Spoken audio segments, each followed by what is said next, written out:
Sebelumnya mohon maaf, ini gemeteran ini loh. Ini saya itu menjawab semua Bapak Ibu yang menginginkan pengen tahu caranya gimana saya itu bahagia. Tanya resepnya, bukan resep masak ya. Kalau masak saya kurang pintar. Biasanya Bapak Ibu yang membawa masakan ke tempat ini untuk kita nikmati bersama-sama itu adalah suatu hal yang luar biasa bagi kami.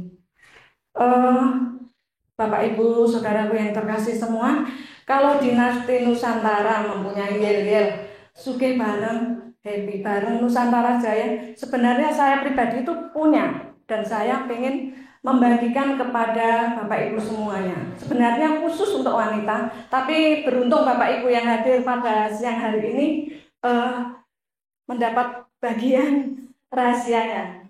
Jadi saya setiap bangun pagi itu saya ngaca bilang gini, aku adalah wanita yang sehat, cerdas, dan bahagia. Gitu. Apa kabar Bapak Ibu semuanya? Kenapa saya memilih 3 kata itu?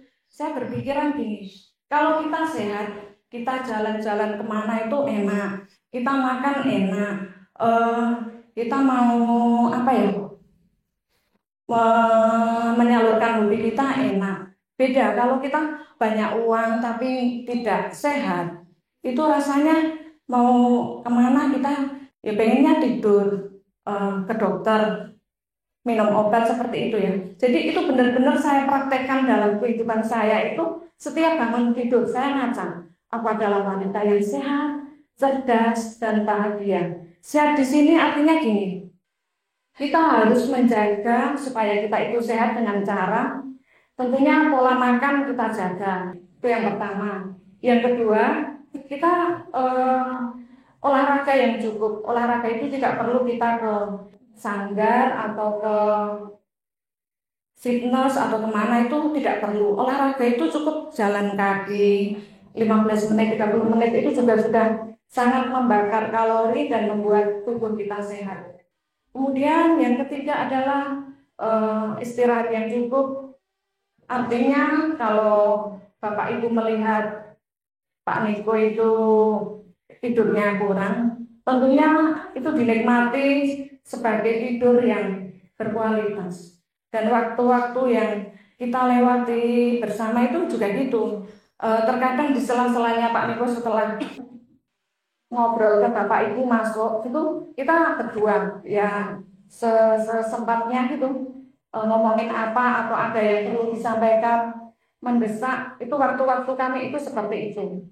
Dan saya juga Pak Niko itu rutin setiap hari itu olahraga. Kalau saya olahraga Senin sampai Kamis, Pak Niko itu hampir setiap hari olahraga meskipun malam itu sampai pagi. Bukan sampai malam tapi sampai pagi menemui Bapak itu tetap olahraga. Makanya kadang kalau menemui Bapak itu kadang sekarang jamnya tambah siang, jam 12 lebih, jam 1 lebih itu karena harus olahraga dulu, meditasi dulu, berdoa dulu. Jadi mohon dimaafkan seperti itu. Kemudian kenapa saya pengen Bapak Ibu semuanya juga sehat, selain sehat, kita juga punya pikiran yang cerdas. Kalau kita itu memiliki kecerdasan, kita itu tahu bagaimana bertindak atau mengambil keputusan. Jadi tidak istilahnya berusaha-gerusu, ngawur, atau menuruti keinginan hati, bukan kehendak Tuhan. Jadi contohnya gini, kalau kita itu senantiasa perkatakan kita itu memiliki kecerdasan di saat ada masalah, kita itu pasti ada hikmat. Ada hikmat itu artinya Tuhan itu ngasih, oh ya, kamu harus melakukan ini seperti itu. Itu secara tiba-tiba kita akan, oh ya, berarti langkahku harus seperti ini. Bukan menuruti emosi ataupun hawa nafsu sehingga kita salah dalam mengambil keputusan. Dan kita kalau memiliki kecerdasan, kita itu juga Di saat memiliki uang, kita tahu mana uang itu akan kita pakai gunakan. Jangan sampai salah, investasi yang salah. Kita menginginkan untung yang cepat, labanya besar, kita tergiur dengan hal itu. Terkadang kita lupa sebagai manusia, tidak mau menikmati prosesnya, kita maunya langsung instan seperti itu. Dan banyak hal yang terjadi dalam kehidupan Bapak Ibu semua akhir-akhir ini yang salah invest, padahal Pak Niko sudah mengatakan hati-hati itu eh, tidak benar, itu sebentar lagi mungkin scam seperti itu. Ada yang tetap nekat, tapi itulah yang menjadi kerinduan hati Pak Niko dan kami semua untuk senantiasa mengingatkan. Tugas kita mengingatkan, dan keputusan itu tergantung pada Bapak dan Ibu.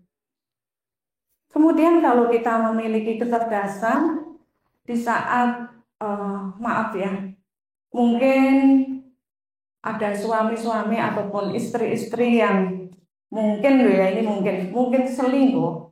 Kita akan memiliki cara kecerdasan yang dari Tuhan itu, bagaimana caranya menyelesaikan masalah ini. Bukan gajo kita nemuin ngamuk atau gimana, itu bukan. Pasti kita dapat hikmat. Dan kalau pasangan kita itu ada yang tidak benar dalam hal uang atau dalam hal hubungan suami istri, kita itu akan mendapatkan suatu apa ya, matek gitu. Rasanya terasa seperti itu, iya seperti itu. Dan jadi ada hal-hal yang terkadang itu sedemikian baiknya Tuhan menunjukkan hal-hal yang saya sebagai istri itu harus menolong mereka, tidak membiarkan mereka hidup dalam dosa seperti itu. Kemudian kalau kita sudah sehat, cerdas, tentunya Bapak Ibu merasakan yang namanya bahagia. Siapa di antara kita semua yang tidak ingin bahagia? Pastinya semua menginginkan bahagia. Dan kebahagiaan itu memang tidak bisa kita dapatkan dengan cara yang instan. Kita harus menikmati prosesnya. Jadi kalau kita menikmati prosesnya itu, kebahagiaan itu yang benar-benar nyata, luar biasa kita alami itu dari benar-benar dari lubuk hati yang paling dalam, dan bisa kita ceritakan ke saudara kita yang lain, itu menjadi kekuatan. Itu gini Bapak Ibu, kebahagiaan itu saya dapatkan dengan cara cepat. Artinya saya dan Pak Niko bisa membagikan ke Bapak Ibu ilmunya. Itu kami praktek dari nulis, dari berkata-kata, afirmasi, memperkatakan, dari bangun jam 3 keluar rumah, sampai kan rumah kami di Solo itu pinggir jalan. Kalau ada orang lewat itu kita jongkok lagi, kita berdoa lagi, sampai seperti itu. Jadi kita itu mengalami hal kebahagiaan, keberlimpahan sampai saat ini seperti ini bukan karena kita itu belajar dari buku-buku apa itu, enggak. Memang kita jalani, kita alami, kita praktekkan, dan makanya kita tidak mau kebahagiaan itu menjadi milik kita berdua, tapi kita bagikan ke Bapak Ibu semua itu.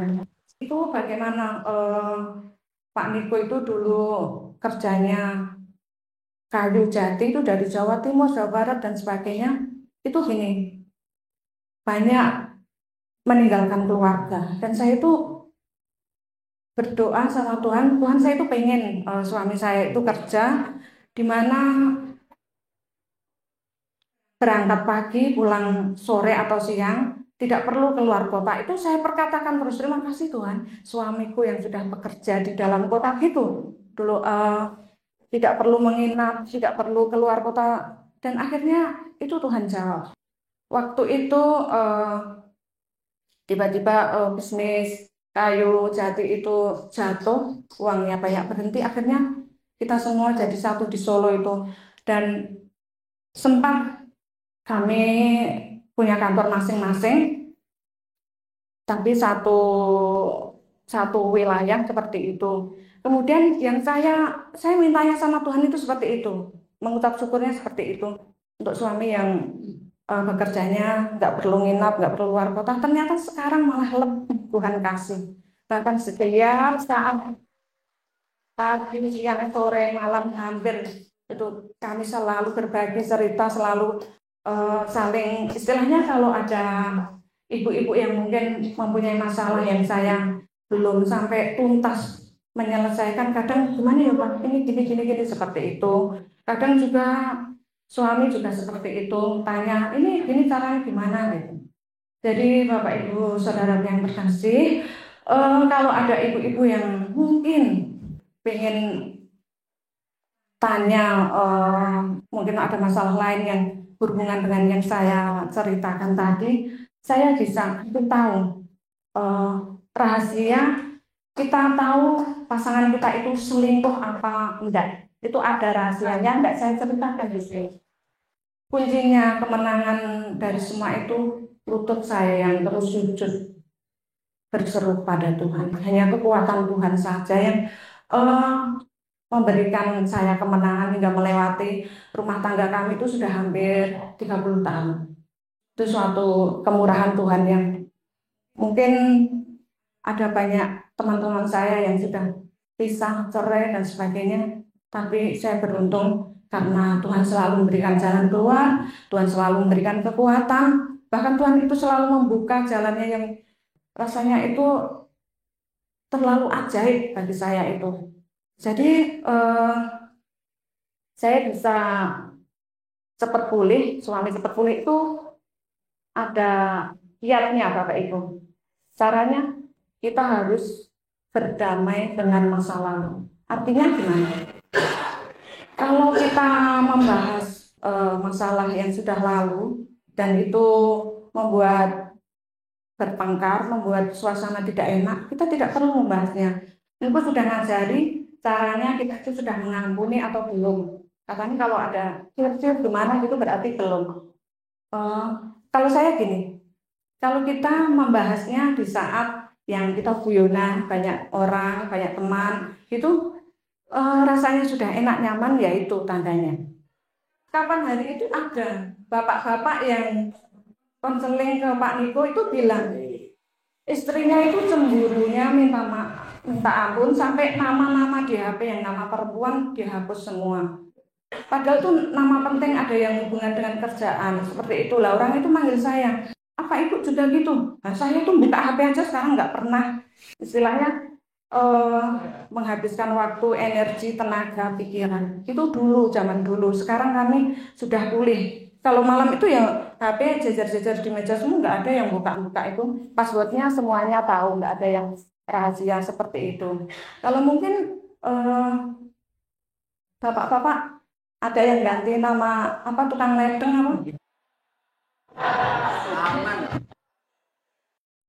Lah akhirnya temannya Pak Niko yang tadi bilang maksudnya sudah merasa ke istrinya buka HP terus nama-nama penting hilang. Kemudian kalau ada nama perempuan diganti nama laki-laki. Saya tuh sampai ketawa itu gini. Lah kok istri saya itu malam tuh bangun gini Pak. Ini malam-malam palu ya WA apa? Padahal itu bener itu perempuan, untungnya itu sudah tak password bilang seperti itu. Jadi bapak-bapak, ibu-ibu bertobatlah. Akan membuat rumah tangga kita itu berantakan. Pekerjaan yang cepat atau lambat pasti berpengaruh dengan pekerjaan. Kalau hidup kita benar, tidak dikotori dengan hal-hal yang seperti itu, pasti kita semakin hari itu kelimpahan semakin terus bertambah, semakin bermanfaat bagi banyak orang. Jadi gini Bapak Ibu, ada orang tanya gini, Ibu enak ya, uangnya banyak, pembantu juga banyak, tinggal bangun siang, ngobo ini itu dan sebagainya. Salah Bapak Ibu. Justru semakin dinasti Nusantara anggotanya semakin banyak, beban saya itu semakin bertambah. Saya memiliki tanggung jawab untuk mendoakan Bapak Ibu dalam setiap doa-doa saya. Dan saya tidak cuma doa Bapak Ibu, saya pun melemahkan daging saya dengan berpuasa. Karena waktu-waktu yang lalu, yang gimana Tuhan menjawab itu dengan doa berpuasa itu semuanya dibalikkan Tuhan. Demikian hebatnya sehingga dalam waktu yang singkat dinasti Nusantara anggotanya sudah puluhan ribu. Ini benar-benar tidak pernah saya bayangkan sampai seperti itu. Tetapi dalam doa saya, Bapak Ibu,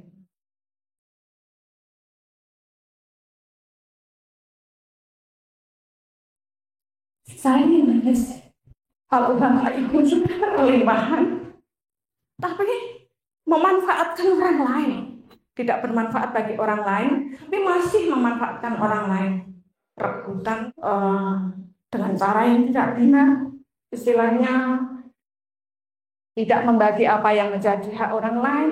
Itu hati saya hancur setiap mendengar itu begini begitu. Seperti itu Bapak Ibu.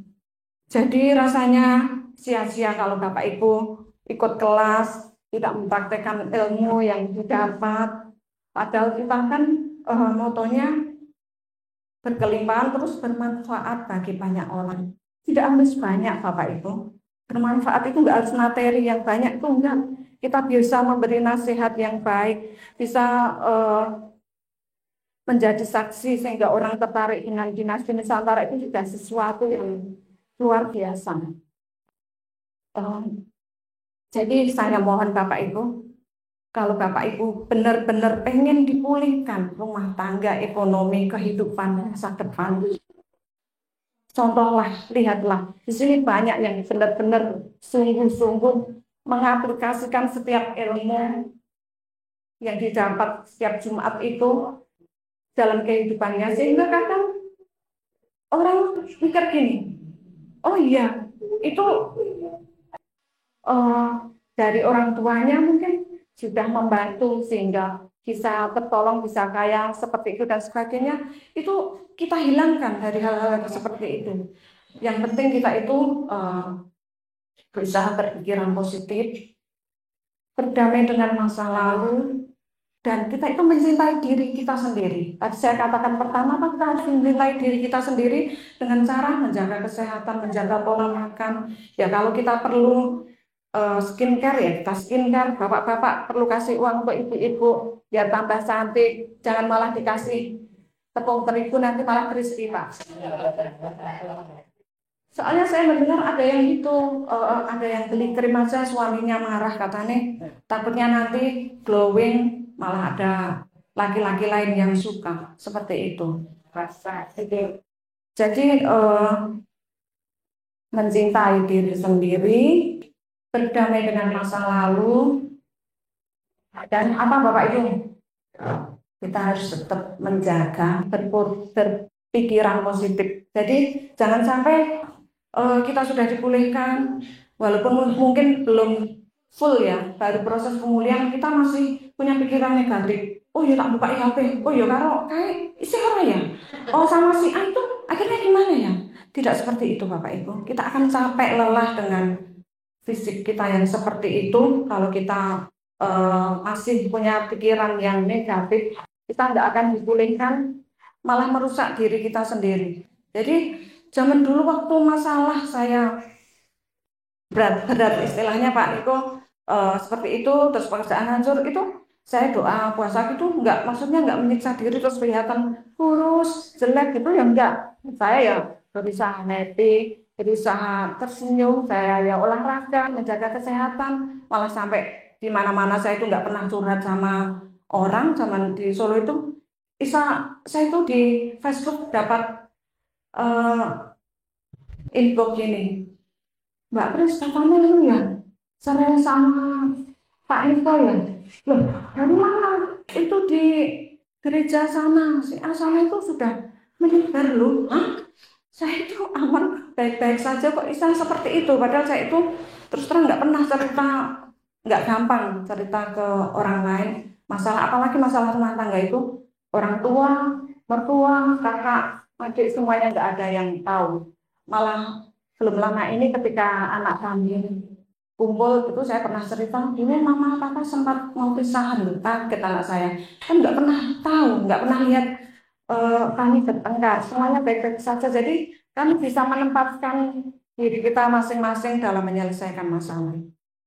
Jadi rasanya tadi saya tidak janjian dengan Mas Isan tentang apa materinya, pokoknya kok Mas Isan tentang kebahagiaan, saya pun pengen berbagi ke Bapak Ibu bagaimana kiatnya, tipsnya supaya kita itu bisa hidup lebih bahagia lagi. Jadi itu tadi cukup tidak itu tadi, kita harus motivasi diri sendiri, berdamai dengan masa lalu, dan kita harus berpikir positif.